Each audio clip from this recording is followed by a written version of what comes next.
Hello नमस्ते welcome to my YouTube channel Gyan Kunj कृपया मेरो च्यानल सब्सक्राइब गरेर मलाई सहयोग गरिदिनु होला। मेरो च्यानल सब्सक्राइब गर्नुभयो भने तपाईहरुले विभिन्न किसिमको अरु पनि ज्ञानवर्धक भिडियोहरु हेर्न पाउनुहुनेछ। आज चाहिँ म तपाईहरुलाई नेपालका धनाढ्य व्यक्तिहरुको बारेमा चाहिँ यो भिडियो मैले बनाएको छु। 10 richest people in नेपाल को रहेछ हेरौँ। 10 नेपालका धनाढ्य व्यक्तिहरू जससँग चाहिँ पैसा चाहिँ प्रचुर मात्र नेपालको 75% पैसा चाहिँ यी व्यक्तिहरूसँग मात्रै छन्। हेरौँ यी व्यक्तिहरू को रहेछन्। 1 नम्बरमा विनोद चौधरी।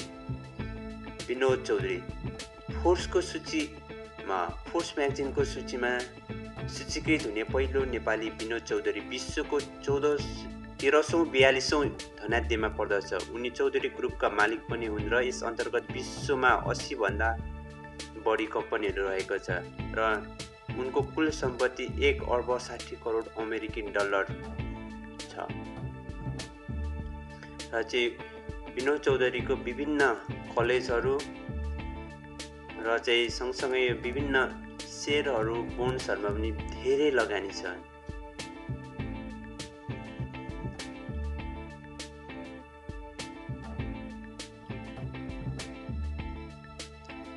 यसैगरी 2 नम्बरमा हेर्नु शेष घले। यो चाहिँ नेपालको दोस्रो धनी व्यक्तिको लिस्टमा पर्छ। शेष घले चाहिँ गैर आवासीय नेपाली संघ अध्यक्ष तथा मेलबोर्न इन्स्टिच्युट अफ इलेक्ट्रोनिक्सको सिइओ रहेको शेष घले चाहिँ अस्ट्रेलियाको धनाढ्यको सूचीमा चाहिँ 19 स्थानमा पर्दछ। उहाँको कुल सम्पत्ति 41 करोड 10 लाख अमेरिकन डलर बराबर रहेको छ र चाहिँ उहाँ चाहिँ नेपालको दोस्रो धनाढ्य व्यक्तिको लिस्टमा चाहिँ पर्नुहुन्छ। शेष घले चाहिँ सेल्फ मेड मिलिनियर्स हुनुहुन्छ। यसैगरी उपेन्द्र महतो। विद्युतीय सामग्री व्यापारबाट सुरु गरेको उपेन्द्र महतो भोरोनजमा रहेको टिभी कम्पनीका मालिक हुन्।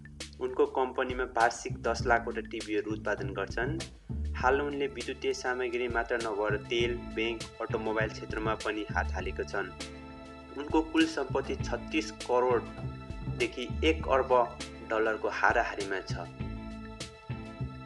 उहाँ चाहिँ नेपालको तेस्रो धनाढ्य व्यक्तिको रूपमा हुनुहुन्छ। यसैगरी चौथो धनाढ्य अजय सुमार्गी। हेटौडामा जन्मिनु भएको अजय सुमार्गी मुक्तिश्री प्रणालीका अध्यक्ष हुन् र पछिल्लो समय उनी पुष्पकमल दाहाल प्रचण्डसँगको राजनीतिक सम्बन्धको कारण पनि चर्चामा रहेका छन्। उहाँको कुल सम्पत्ति चाहिँ 20 करोड अमेरिकन डलर भन्दा बढी उहाँको सम्पत्ति छ।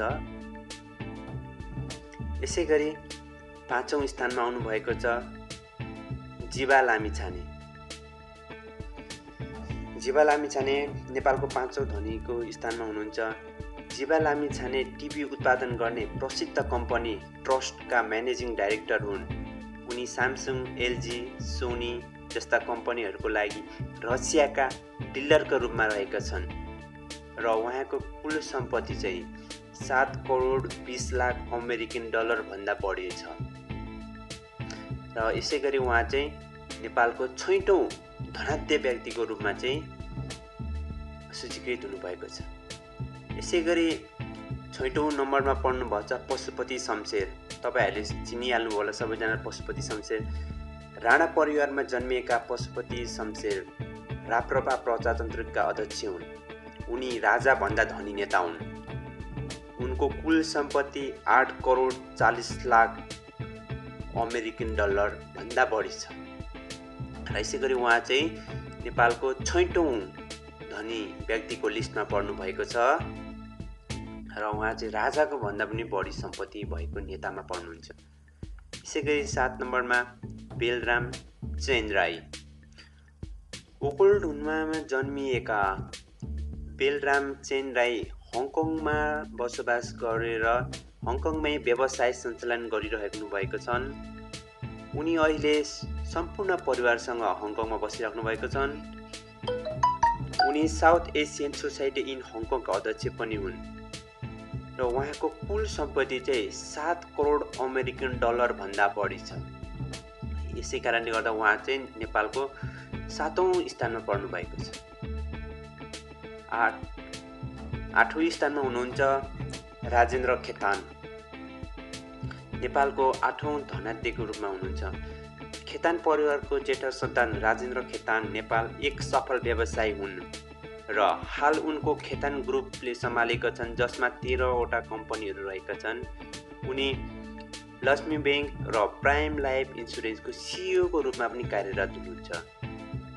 यसै गरी उहाँको कुल सम्पत्ति चाहिँ 6 करोड 20 लाख अमेरिकन डलर बराबर उहाँको चाहिँ कुल सम्पत्तिहरू रहेका छन्। यसै गरी उहाँ चाहिँ नेपालको 8औं धनाढ्य व्यक्तिको रूपमा चाहिँ पर्न सफल हुनुभएको छ। यसै गरी 9औं नम्बरमा हुनुहुन्छ हाम्रो भूतपूर्व राजा ज्ञानेन्द्र शाह। भूतपूर्व राजा ज्ञानेन्द्र शाह हुनुहुन्छ। राजपरिवारमा जन्मेको ज्ञानेन्द्र शाह पूर्व राजा पनि हुन्। 2001 देखि 2008 सम्म शासन चलाएका थिए।